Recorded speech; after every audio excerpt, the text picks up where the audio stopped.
एक जंगल के एक विशाल पेड़ पर एक नंदिनी चिड़िया अपने बच्चों के साथ रहती थी। वह दिल की अच्छी थी लेकिन थोड़ी सी आलसी थी। उसी पेड़ के नीचे एक रानी चींटी अपनी पूरी टोली के साथ बिल में रहती थी। रानी, मैं देखती हूँ तुम लोग दिन भर काम में लगे रहते हो, एक दाना पाने के बाद उसी को लेकर बिल में आ जाती हो, कुछ आराम भी कर लिया करो।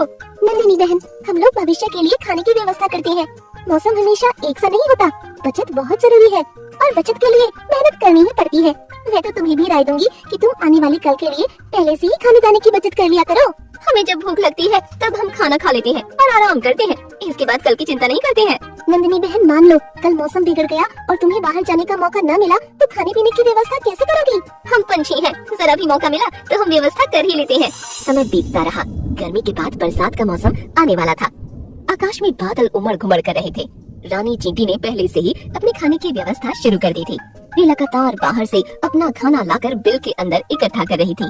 नंदिनी चिड़िया अपने चिड़ा और बच्चों के साथ आराम से अपने घोंसले में बैठी थी। यह रानी भी हमेशा परेशानी मोल लेते रहती है, खुद आराम नहीं करती और बाकी चींटियों को भी काम पर लगाए रखती है। अरे जरा से बादल क्या देखे, ये सब चिंता में डूब गई। अभी 2-4 दिन बाद बादल इकट्ठे होंगे, इसके बाद शायद बरसात हो सकती है। इस बीच लंबा समय है। रानी ने उनकी बात सुन ली और रुक गई। नंदिनी बहन, मौसम का कोई भरोसा नहीं होता, समय रहते अपनी तैयारी कर ली जाए तो उसमें बुराई ही क्या है। मैं तो कहती हूँ तुम भी अपने खाने की व्यवस्था कर लो। हाँ, 1-2 दिन के बाद विचार करूंगी, अभी 2 दिन पूरा आराम करने का इरादा है। आज करे सो कल करे, कल करे सो परसों, इतनी जल्दी क्या पड़ी है, जब जीना है बरसों। इस तरह चिड़ा ने भी नंदिनी चिड़िया का ही पूरा समर्थन कर दिया। दोनों आलस करके आराम करते रहे, बस खा लिया और खिला दिया, दाने की बचत कुछ भी नहीं की। दूसरे दिन सवेरे ही बादल गरजने लगे और देखते ही देखते बरसात शुरू हो गई। नंदिनी चिड़िया ने मौसम के बारे में ऐसी आशा नहीं की थी। अब वह बाहर भी नहीं जा सकती थी। तेज बरसात में खाने की कोई व्यवस्था नहीं हो सकती थी। पानी बरसता ही रहा। यह बरसात तो रुकने का नाम ही नहीं ले रही है। हम भूख बर्दाश्त कर लेंगे, लेकिन बच्चों का क्या होगा?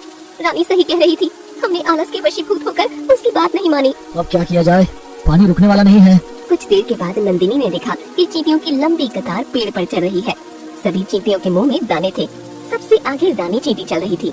वह सब दाने लेकर नंदिनी के घोंसले तक पहुंच गई। सबने अपने दाने घोंसले में रखने शुरू कर दिए। चिड़ा और नंदिनी चिड़िया देखते ही रह गए। नंदिनी बहन, बच्चों को खिलाओ और आप लोग भी खाओ। आगे के लिए भी हमने पर्याप्त व्यवस्था कर दी है। समय मिलते ही बचत की व्यवस्था कर दो। हाँ रानी बहन, तुमने सही कहा था, हमें दाने और खाने की बचत करनी चाहिए थी।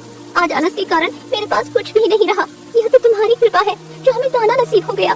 देखो बच्चे कितने प्यार से खा रहे हैं। अब मैं हमेशा समय रहते खाने की बचत करूंगी ताकि भविष्य में पछताना न पड़े। बहुत बहुत धन्यवाद। नंदिनी, हम तुम्हारे पड़ोसी हैं।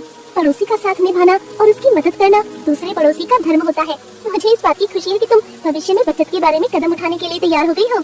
नंदिनी को रानी की बातें बहुत अच्छी लगी और उस दिन से दोनों पक्की सहेली बन गयी। एक दिन एक छिपकली पेड़ के नीचे आ गई। वह आसपास कीड़े मकोड़ों को खा रही थी। वह रानी के बिल के पास पहुंच गई। नंदिनी ने उसे देख लिया। रानी, तुम बिल से बाहर मत निकलना और दूसरों को भी आने मत देना। बाहर एक छिपकली घात लगाकर बैठी है, मैं अभी उसका इंतजाम करती हूँ। नंदिनी अपने चिड़ा को लेकर नीचे उतर आई।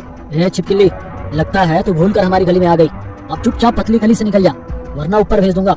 यहाँ मेरी सहेली अपनी टोली और बच्चों के साथ रहती है। मैं तो यहाँ घूमने टहलने आई थी, कुछ देर बाद चली जाऊंगी। जोरों की भूख लगी है, पहले भूख मिटाऊंगी।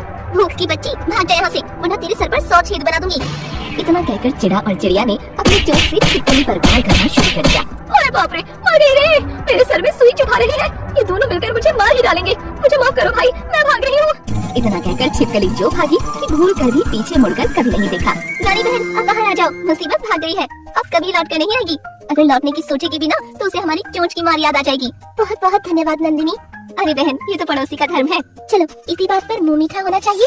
रानी अपनी टोली के साथ शक्कर के दाने लेकर पेड़ पर आ गई और सभी ने बड़े प्यार से मुंह मीठा किया। इस तरह रानी और नंदिनी की दोस्ती हमेशा चलती रही।